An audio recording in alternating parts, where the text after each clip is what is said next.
You're now listening to Sound Talent Media. Check out more shows at soundtalentmedia.com. Hey everybody, I'm Chris Fafalius, and I'm the producer of Krista Makes a Podcast and the host of the One Hit Thunder podcast. And I'm Matt Kelly, host of Horror Movie Night and the producer / the head of content for the Geekscape Podcasting Network. Between the two of us, we have, believe it or not, 25 years of podcasting experience, and we want to help you start your own podcast. We know podcasting, and we want to share that knowledge with you. So whether you're new to podcasting or you want some feedback on your currently active podcast, we want to help. Or perhaps you're just overwhelmed with all of the editing work. Well, we can help you with that also. You can check out our website at WeKnowPodcasting.com for more information. We're excited to help your podcasting dreams become a reality. Ladies and gentlemen, this is Mambo number 5.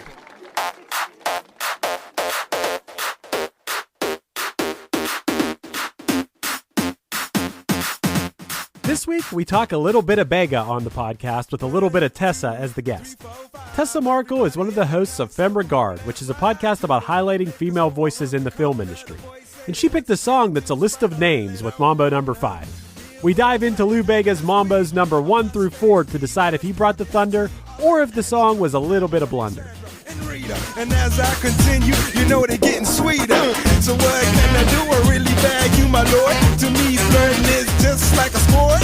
Anything fly, it's all good. Let me jump in, please sing in the trumpet. One hit is all you need to make the money guaranteed, and you can live off royalties forever. And it makes me wonder, is it just a wonder, or is it one hit thunder? All right, so to start this episode, I wrote a song to welcome our guest. It goes like this. A little bit of Tessa on the show made me listen to so much Mambo, but now we're going to talk all that we can about a song written by The Hat Man. Did you guys know he was known as The Hat Man? Right. I didn't even know that. It's one of the first things I learned, a Hat Man. Hey, Tessa, how you doing? I'm doing good. Thanks for having me on today. And beautiful song. It sounds a little familiar. Yeah. I mean, this has been a song that from the very start, people have been asking when we're going to do, but what made you pick Mambo number 5? I mean, I have some appreciation for this song. You know, it's one of those that it's like a classic wedding or, event song, but it's also not overplayed to the point where it's just annoying when it comes on. Like, it's still fun. You still have that nostalgia when you hear it. It's not overplayed so much that it makes you sick of it, at least anymore. Maybe it was when it kind of came out, but Yeah, I have no real relationship with this song. I think it's all right. I think it falls hard into the category of novelty music, which I say that a lot, but I never had an actual definition. So today I decided to look into what is novelty music. What is like the definition of it? And so I looked at the Wikipedia, and a lot of times it kind of has to do sometimes with some sort of joke or something, which this doesn't really fall in that. Some examples of novelty music are Splish Splash by Bobby Darin, or the Chipmunk song Christmas Don't Be Late, or the Monster Mash. So I don't know if this necessarily falls into that category. There's something about the fact that it's this list of names of women that presumably Lou Bega has hooked up with at some point. And I feel like that's been a little bit of a touchy thing about this song. What are your views as a woman on that aspect of this song? We got to get into it right away.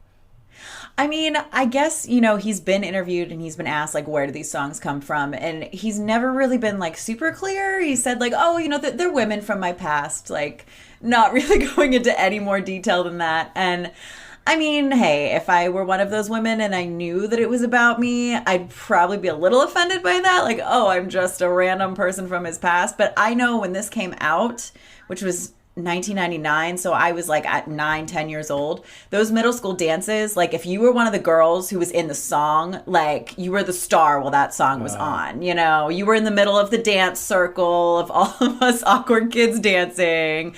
And so just depends, I guess, if you're actually connected.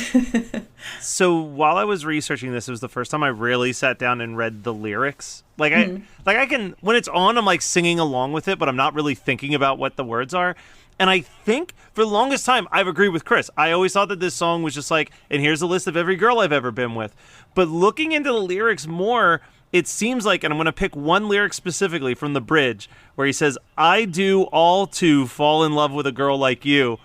I think the idea is like he's out at a club, he's looking for love, but there's just too many good options. Like he's like, we all been there. Because like I feel like even in the first verse he goes, I like Angela and Pamela and Sandra and Rita, but then as I continue they keep getting sweeter. Yeah. I know that off the bat. I know all the women in the song.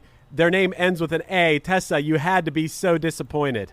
I know. I'm always so close. You were so close. So, yeah, I'm looking at these names. Are there? Yeah, there's some names in here of people. Like, do you guys know any Marys or Sandras or Tinas? That's the thing. Like, they're Ritas? not super common Rita. names. I mean, they're not like ridiculously weird or rare, but like, I know. Okay, so in middle school, again, when this song came out, like, I went to Catholic school. We had like 13 kids in our class, so there weren't a lot of us. But there was like one girl whose name was in the song, and she was Jessica. You know, none of the other ones, we didn't know any Sandras or Ritas or anything like that. The song's really similar to the song from the 50s, The Wanderer. I don't think I know it. What? Am I the only one that knows The Wanderer? What about this is like The Wanderer? Well, because like The Wanderer, it's also him that, like, I'm the type of guy who wants to settle down. Like, and it's just him naming all these different girls. Like, he's trying to settle down, but there's just too many options for him. I feel like it's just the 90s Latin fusion hip-hop version of Dion's The Wanderer. Okay, I get that. Like, the music video looks like it's trying to be like a hip-hop rap video, but with the Latin style. But I mean, it's really like, there's no choreography, there's no real like order to it. It's just kind of the girls dancing around in fringe everywhere, and yeah, it's a little bit of a mess, actually. Hey, one thing, speaking of a mess, this song was going to be used at the Democratic National Convention in the year 2000 as like one of the main songs, but then there was a problem. And the problem is the fact that one of the first names they say is Monica, which brings up, this is going to be a major tangent, but that poor woman was dragged through the mud by everybody. I recently listened to a good podcast. I think it was Slow Burn, a Slate podcast, but it was all about the Monica Lewinsky thing. And oh my God, was the entire world horrible to that woman. And it is amazing that she came out of the other side and is now like outspoken about it and stuff, because that was such, like, why was she the one that we were all down on and everything? She was a young woman. I think she was like very early 20s, and like, and her world was just, that's a whole thing. Like, that's a horrifying thing from our past. And I started reading about this. I'm like, damn. You couldn't use this stupid-ass song because of that. That's how much of an issue they made of that. So, yeah. I don't know. No, totally. I mean, Bill Clinton's the scumbag in this situation. Yeah, absolutely. That's a whole nother tangent. But when I learned that, too, I was like, like, who realized that, first of all? And, like, brought that up to everybody. Like, guys, a little Monica in my life, not going to work for 2000. But that being said, Lou Bega himself seems like a pretty nice guy. I don't know if you guys, I watched some interviews of him. Seems like a pretty good dude. In general, people had nice things to say about him. He's surprisingly German. Right, I had no idea. He's surprisingly born in Germany. Yeah, I had no idea until I looked that up. And like his some of his songs became hits in Germany. Like, he actually had more success than just this one in other parts of the world. Definitely some controversy with this song regarding the sample, which I went back and listened to the sample, and I'm like, yeah, I know this.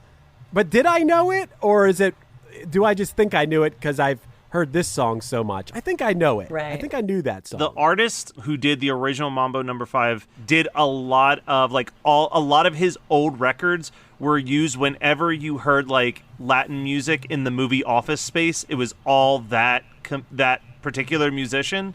So I have to double check. I think the original Mambo No. 5 is in Office Space. It's a little deep dive for the. Yeah, I know creator. it. Yeah. Well, I mean, also, if you've listened to the album, it's in every other song, pretty much. So, yeah. See, that's definitely a quality of novelty music. Is that this guy? When I dug deeper into his music, there's a lot of songs where he just lists a bunch of women. I think what was one of his other songs? There was a song that was like, I got a girlfriend everywhere. Yeah, I got it. Yeah, this guy he just spreading that Lou Bega seed everywhere and singing about it is all I can figure out about this guy. That's his thing over mambo music. Yeah, and the same mambo song too. I mean, for 90% of it. Yeah, basically. You know, I read a pretty good Vanity Fair article with him from a few years back during the 20-year anniversary of this song, where everything they brought up to him that is funny about the song, he laughed about it. You know, he doesn't take it too seriously, I don't think, which is cool. And in true one-hit wonder form, as we discussed in the Tommy Two-Tone 8675309 episode, Lou Bega knows that he has to play this song twice during his live sets. He does play it during his set. He does play it again during the encore, which is one of the signs of a true one-hit wonder. For sure. And I mean, just the nature of the song, like that opening, like, ladies and gentlemen, this is Mambo number 5. Like, how can you not open a set with that? I mean, come on. And as I read through this article too, another thing I found out, Lou Bega, his name is actually David Lou Bega. So he just separated he separated his last name into 2 words and made that his name, which for me would be Fafa Leos or something like that, you know, or something along those lines, which I think is pretty cool. That could be your next band name. I mean, I don't know. Did you guys watch the Tracy Morgan skit about this song? Did you guys see that? No. You didn't know that Tracy Morgan? No, Tracy... thanks to someone's Instagram, I saw the Bob the Builder version of this song, though. Which is so weird, but it's so cute, but creepy. I don't know. The Tracy Morgan is it's a mock biopic that he did on Jimmy Kimmel, where he's dressed in his hat and suit, and his father comes like dressed like a miner, and he says, "I'm not working in the paprika mine, Pop. My dream is to be a mambo star." And his dad is like, "No son of mine is singing mambo," you know. And anyway, goes on to some studio footage of trying to record the first 4 mambos, which doesn't work out. He eventually wins the Nobel Prize for mambo, and Lou Bega thought it was funny too. I saw interviews of him and people asking about it. So you brought up the DNC thing, and this is also the unofficial anthem of the England cricket team. And I just feel like it's a really weird song to be the theme for anything.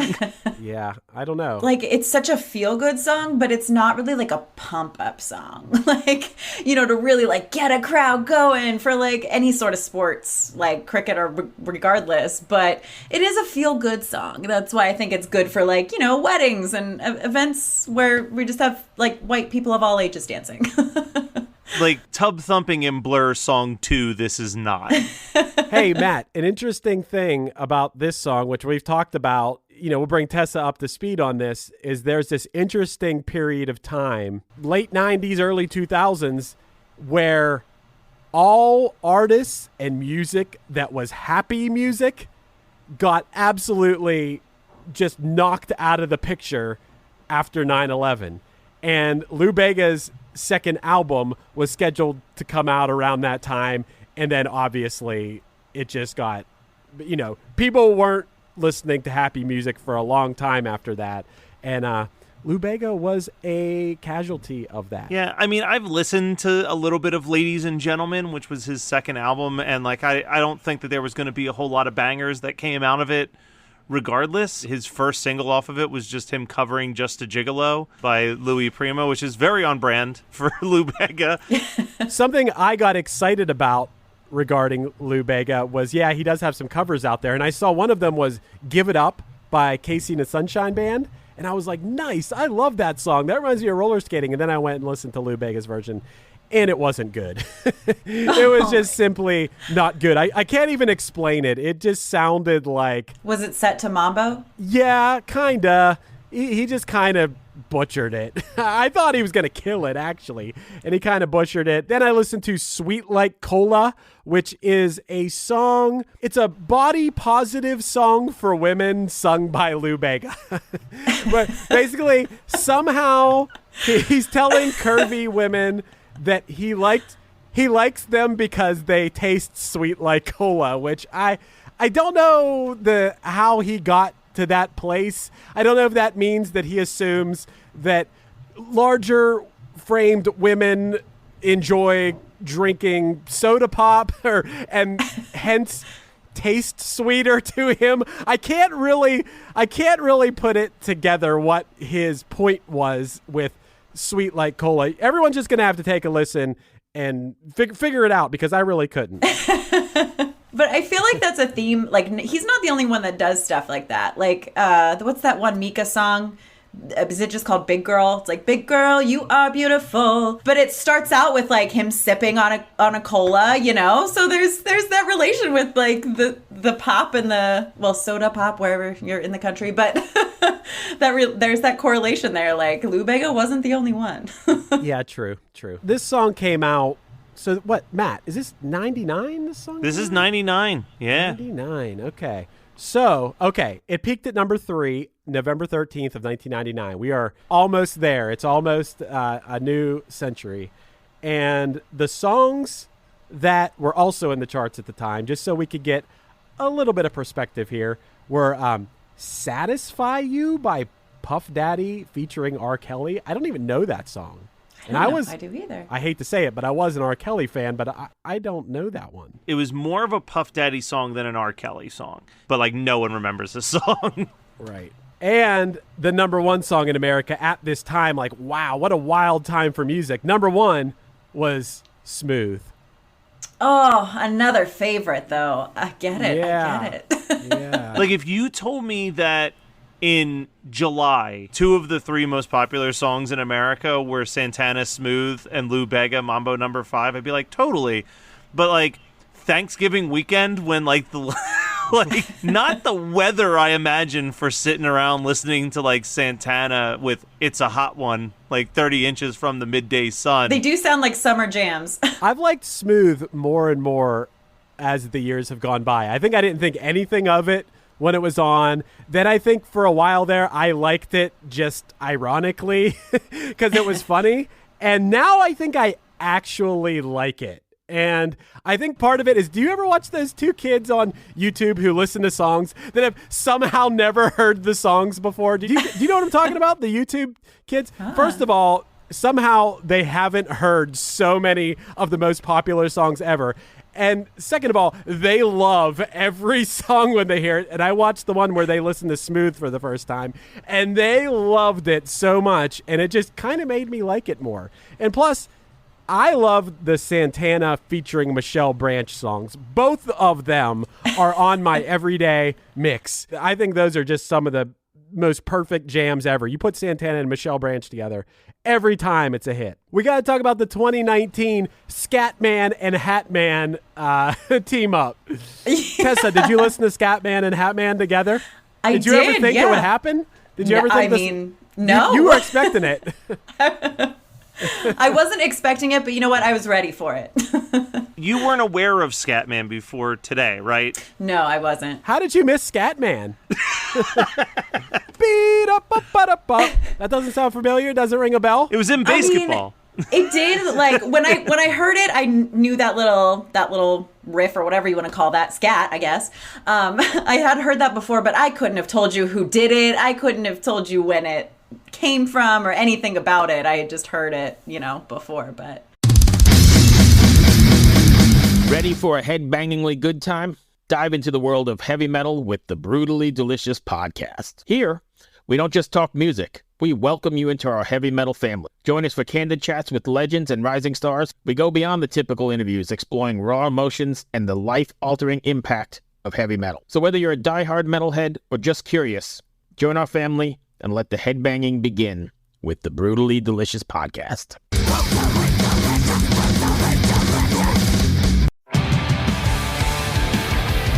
What's up, everybody? I am Finn McKenty, host of the Punk Rock MBA podcast, part of the Sound Talent Media Podcast Network. My podcast is all about doing what you love for a living, and every week I sit down and talk to people who have done exactly that. For example, musicians like Tommy from Between the Buried and Me, Matt from Periphery, Lil Lotus and Shinigami, among many others, photographers, artists, designers, YouTubers like Glenn Fricker and Sarah Dici, and I unpack exactly how they got to where they are today with the goal of helping you do the same. So if that sounds cool, you can listen and subscribe at soundtalentmedia.com, and I'll see you there. It works really well together, though. Like, when you guys said that to me today, I was like, oh, it makes sense. Okay, yeah, they work well together. You know, I know Scatman has passed away in recent years. They released that song. Was that post? How do you say that? It was the 20-year anniversary. It was the 20-year anniversary of Scatman's death. He died in 1999. So when did his song come out then originally? 95. Oh, okay. I was 5 years old, so maybe that's why I don't have like quite the memory of it that you guys do. I like how it's like it's just a direct mashup. Like Scatman does that line in that song. He does the beat up. It's in there. Yeah. So they just mashed their songs together. That's fine. That's cool. I mean, it worked. It was catchy enough. yeah. I didn't mind it. Hey, I saw Lou Bega said a really cool thing. And everything was in that Vanity Fair article as well, but they were asking about how he feels about the 20-year anniversary of the song. And what he said, people should be aware that time is tricky. You may wake up tomorrow and 20 years have passed. And I think that's pretty true. I mean, you know, the Mambo No. 5, I guess, it's 22 years old now? That doesn't seem like an old song. It's 3 years away from being classic rock. He's got a point. Yeah, honestly, when I looked it up, I didn't expect 99. I thought it was going to be like early 2000s-ish, maybe even like 2010. But yeah, that surprised me too. You got to pay attention to that stuff. And I'm not one of those people that's going to post online and be like, oh, if you see this picture of a TV with a dial on it, then you're old or whatever. Like, it's whatever. It's just a normal amount of time. But one thing that I saw recently that I thought was pretty wild is, did you guys watch Freaks and Geeks? Do you guys like Freaks and Geeks? One of my all-time favorite shows. Best one-season show of all time, I think. Anyway, that show was made in 1999, the same year that Mambo No. 5 came out. Interesting point. So Mambo No. 5 is out while James Franco and Jason Segel. So that's where they're all getting the starts of their career the same year that Mambo No. 5 came out. And here's the interesting point I was going to make is that Freaks and Geeks came out in 1999 and took place in 1980. So that means if a Freaks and Geeks type show was to come out right now, it would take place in 2002, which is pretty wild, crazy, weird thing to think about. I don't know. I guess 2002 was a lot different. I don't think of 2002 as being like super different. No, like the 2000s just kind of blur together in my mind. Like for me, it's like the 90s are a specific thing. The 80s were a specific thing. But like once you hit 2000, it just, I don't know. And maybe it's because we're of that age that it like, you know, time started to fly when we hit 2000. But 20 years removed now. Like we're beyond 20 years since 2000. And obviously maybe 2030 I'll look back and it'll be different. But like I can't think of like, you know, you see pictures of someone dressed in 80s clothes and it's definitively 80s clothes. Right. Or like a definitively 90s look. But I don't think like 2000s didn't have like a specific style. It didn't have a specific type of movie. It didn't really have like a specific sound musically. Like all of like the main things that you will like connect to a decade, it was just like a hodgepodge of everything. It seems like that's going to continue from here until eternity for the most part, because like I've noticed that one of two things happen. Now we're getting into like retro style fashion, but like now that there's no radio, now that there's really no like MTV, people are so free to like just listen to whatever they're interested in. And like there isn't one defining movie or like one defining song that everybody's listening to more than like a couple months when they're like, oh, Driver's License. Like everyone's hyped about that. Yeah. Dude, that song's good. Matt, you talked about that song on a previous episode, like from a couple weeks ago, and I hadn't heard it. Now I heard it and I'm like, yeah, that song's good. Do you know that song, Tessa? I don't know that I do. It's Olivia Rodrigo. Yep. Okay. It's really Yeah, good. You'll inevitably hear it because it's like the number one song in the country, isn't it, Matt? Isn't it like very popular? It's massive. Yeah. I might have even heard it and didn't know. So Mambo Number 5 was the second biggest single of 1999 behind Hit Me Baby One More Time. So wow, Britney was first coming out at that time. I went to a Britney Spears concert at that time, and I got a Britney Spears tour shirt. It was like a ringer with pink rings. I used to wear it. She was good. Did you guys watch the Britney doc? Not yet. It's gonna be hard. It's gonna be a hard watch. Yeah. 99 was definitely Britney mania. Yeah. Actually, now that you've brought it up, because I'm thinking about in 1999, I was in 8th grade. I remember in 8th grade, we had an assignment for like one of our classes. I think it was English, but it doesn't make sense it would be an English assignment, to do a music video. We could break up into a group of friends and we could shoot a music video. Me and my friends did like a single take music video to Sugar Ray's Speed Home California off of their album Floored. But everybody else in our class, a very female heavy class, was like Britney Spears B-sides. She had a rule that no one could do the same song. Yeah. So like everybody ran up there to get Hit Me Baby One More Time. And then like one person did like, I still know this song because of this class, did Autumn Goodbye by Britney Spears, which wasn't even on the album. It was the bonus track on the Hit Me Baby One More Time single that came out because they were just like, we need to do our Britney song. That's a deep cut. Do you guys remember what you were wearing in 1999? What your style was in the year of Mambo Number 5? Well, I can say, relating that to Britney too, actually. I had a friend who had a birthday party around that time that everybody dressed as like a celebrity. Like you picked a celebrity and you were like them all night. And I picked Britney. And my outfit was, I think, pretty indicative of the time period, but not really a Britney outfit at all. But it was basically just sequins. Like I was covered in just sequins and sparkles and anything that glittered. And I feel like that was a very like 1999, early 2000 thing. Nice. How about you, Matt? I know you know what you were wearing. 98 to like 2005, my fashion was almost exclusively tie-dye shirts and Hawaiian shirts. Wow. It was definitely those and some type of jort. I rocked a lot of jort during my middle school and early high school years. And all three of those things are coming back now, so. Yeah. Yeah, I kind of hate the styles that are coming back because it's like, it's some of the like big clothes. Like, I'm not going to wear big clothes again. And I always think about the people in their 30s and 40s when I was a kid who just gave up, and there's still people like this, just gave up on fashion altogether and just wore like golf shirts or like basically look like dorks, you know, like complete dorks. But I won't wear big pants again. I won't do it. I had that transition. That's what I was going to say is 99 was kind of that transition from, yeah, in high school I wore some bigger clothes, but now it was like, okay, now it's cool to wear like clothes that fit.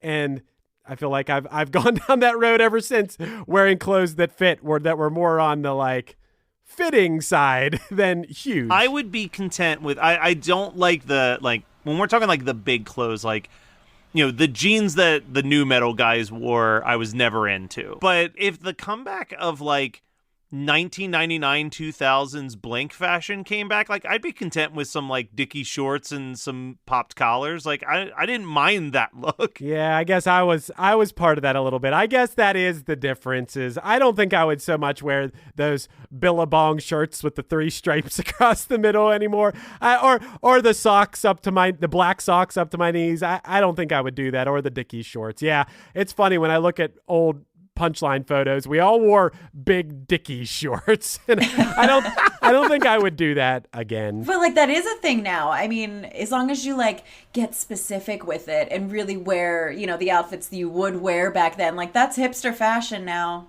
Is it? Oh yeah. Oh man, I'm out of touch with it. Damn it. Well, so we're talking about 99. I sent you a list of stuff. Normally when I send Chris information, it's like, here's what the top 10 songs, like here's what the biggest songs were in 99. The problem with that, I've started to realize, is that like the charts are always going to favor pop music right above all else. Like, that's always going to be the best-selling music of any year. So I took time to do a deep dive on, like, what some of the other songs in other genres were looking like in 1999 as well. So these were the ones that jumped out at me as, like, ones that really, like, stick in my memory, or that we've covered on the show, or maybe we'll cover one day on the show if we haven't already. So the ones that jumped out at me, we had Scar Tissue by Red Hot Chili Peppers was out at this time. Okay. We had All Star by Smash Mouth. Oh. I Knew I Loved You by Savage Garden. Okay. She's So High by Tal Bachman. Like that one. That was a fun song. I kind of forgot about that one. I Try by Macy Gray. Oh, I love that one too. Very good song. Probably the deepest cut of this list, Anna's song Open Fire by Silverchair. I don't know that one. I know that one. Okay, I was a big fan of that one. Of course you were. You Get What You Give by the New Radicals, recently covered on the show. That's Matt's favorite song ever. Nookie by Limp Bizkit. Pretty Fly for a White Guy by Offspring. Bad Touch by Bloodhound Gang, and the aforementioned Blink-182 with What's My Age Again. That's pretty funny. It's weird that I wouldn't have necessarily thought about like Limp Bizkit being in that mix. Among my world of people, there is this renewed hate for Limp Bizkit. Like, I don't understand like where it came. Like all of a sudden, every conversation I'm having, someone's talking shit on Limp Bizkit. And I kind of feel like that first album came out and I kind of fell victim to like kind of liking it even. Oh, $3 Bill Y'all's a good album. And I'll stand by that. Whether it's a good album, that's up for debate. But I still like kind of fell victim to it a little bit. Like I liked punk rock music, but for some reason I saw them on Warped Tour that year and like whatever. But I thought it was hilarious. Like so I looked into Limp Bizkit trying to figure out. Fred Durst was a neighbor of a friend of mine, and he was telling me some stories about him. But so I started to look into it a little bit. I'm like, what? For some reason, I was like, what are Fred Durst's like political opinions and stuff? Because I feel like they can't be good. But I will say that I looked into it, and I actually laughed out loud at a quote from Fred Durst about Trump, which it was not pro-Trump at all, which I was relieved, but I thought it was so hilarious from the guy who sings like break stuff and stuff. This was a quote I found from Fred Durst. "You have this wonderful opportunity to make our world better," Durst wrote. "We unmistakably need a role model and leader for the now and the future. This isn't the way." which I thought was such a like, that's so weak for Fred Durst. That is like, wow, Fred Durst, you really put Trump on blast, man. So here's the thing that because I did a little bit of researching on Limp Bizkit recently as well for some reason. Did you know that Limp Bizkit is currently in the middle of like their own little Chinese democracy thing going on, like Guns N' Roses, where they've had an album that Fred Durst has just been holding up for like 6 years, trying to make it perfect. Really? And it's called Stampede of the Disco Elephants, which is definitely the name of an album that really needs to sound perfect. Yeah. But like Wes Borland, like in an interview, was like, I don't know. All I know is I recorded the guitar tracks in 2015, and Fred's been doing his thing ever since. Nice. Yeah, it's good to know that Fred Durst was in the mix at this time. And I don't think of them. That's a band that I don't think of them as being so far in the rearview mirror. Like they stuck around for a while there, but this is already Nookie. This is already like way after Faith. So yeah, hey, sometimes this stuff gets all mixed up. Mambo No. 5 though, they're right there, man. They're right there for the turn of the century. And I think we got to make a decision based on digging deeper. Did Lou Bega bring the one-hit thunder, or was this a one-hit blunder? I don't know. Let's start with our guest, Tessa. Do you think that Lou Bega deserved this hit? Do you think his catalog was worthy? Do you think that it was good that Lou Bega was taking up all those radio waves while there were thousands upon thousands of super talented artists out there breaking their backs? Do you think that Lou Bega brought the thunder? I'm going to preface my decision in saying I'm not going to go back and listen to his whole discography. Okay. But I, even just this morning, listened to Mambo No. 5 probably 5 times in a row, and I was okay with that decision. So I'm going to say it's Thunder, man. I think he brought it. This song is going to it's going to last. we're not going to get sick of it because it's just going to be a fun little addition and not be that annoying song that's played, too many times at every single event. It'll be like that fun little one that pops in every now and then at a wedding. Okay, I respect that. What do you think, Matt? I mean, I actually have Lou Bega's Of course you do. Of course you do.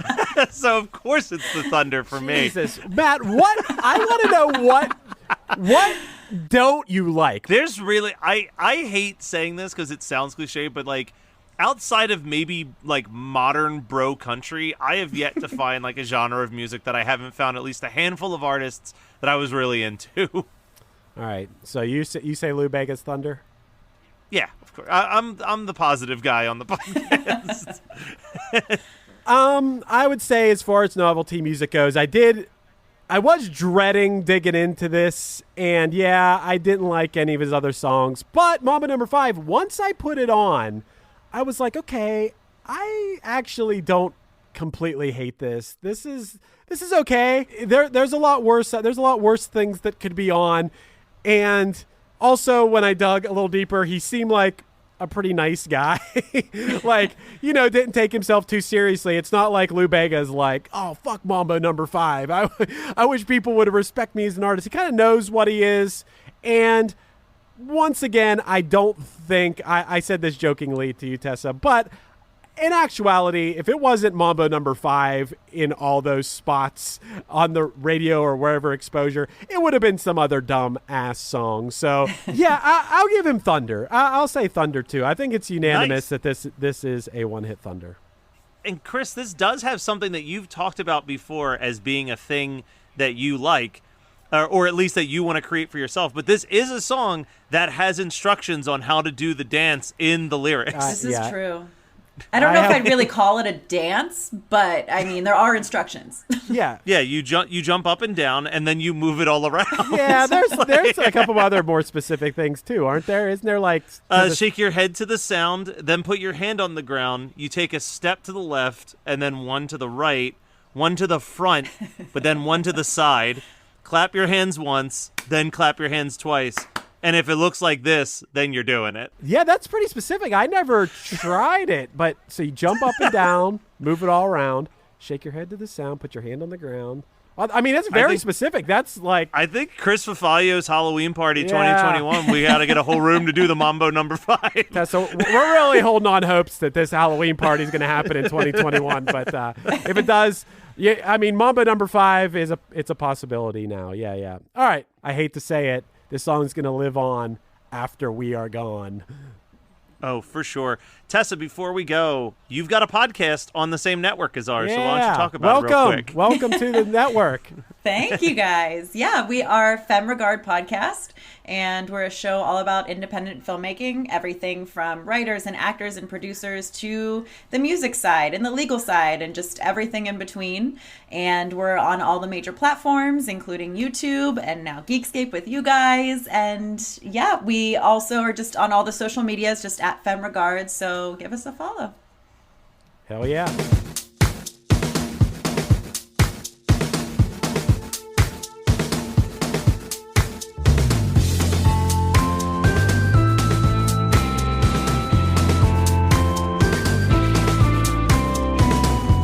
This has been One Hit Thunder. One Hit Thunder is hosted by Chris Fafalios of the bands Punchline, Pack, and Another Cheetah, and produced by Matt Kelly of the Geekscape Network. Underneath me, you're hearing Just Say Yes off the Punchline album of the same name. Visit punchline.com for more music and merch. If you have any interest in podcasting, visit weknowpodcasting.com for how Matt and Chris can make your show sound as professional as possible. Let us know your thoughts on the show by emailing us at onehitthunderpodcast@gmail.com, and make sure to rate, review, and subscribe to us on your favorite podcasting app. Tune in next week for another episode of One Hit Thunder.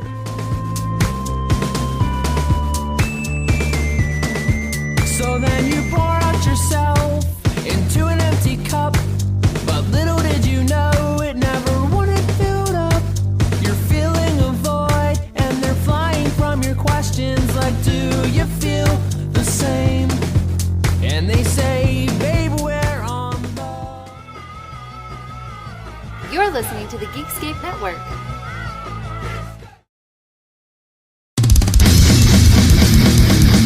Ready for a head-bangingly good time? Dive into the world of heavy metal with the Brutally Delicious Podcast. Here, we don't just talk music. We welcome you into our heavy metal family. Join us for candid chats with legends and rising stars. We go beyond the typical interviews, exploring raw emotions and the life-altering impact of heavy metal. So whether you're a diehard metalhead or just curious, join our family and let the headbanging begin with the Brutally Delicious Podcast. Hi, this is Krista Makes, host of Krista Makes a Podcast. The theme of the podcast is songwriting. Each week, my musical guest picks a defining song from their career to discuss, critique, and analyze during the show. So please join me for some fun and insight into some of the greatest songs ever written and recorded. Listen and subscribe at soundtalentmedia.com.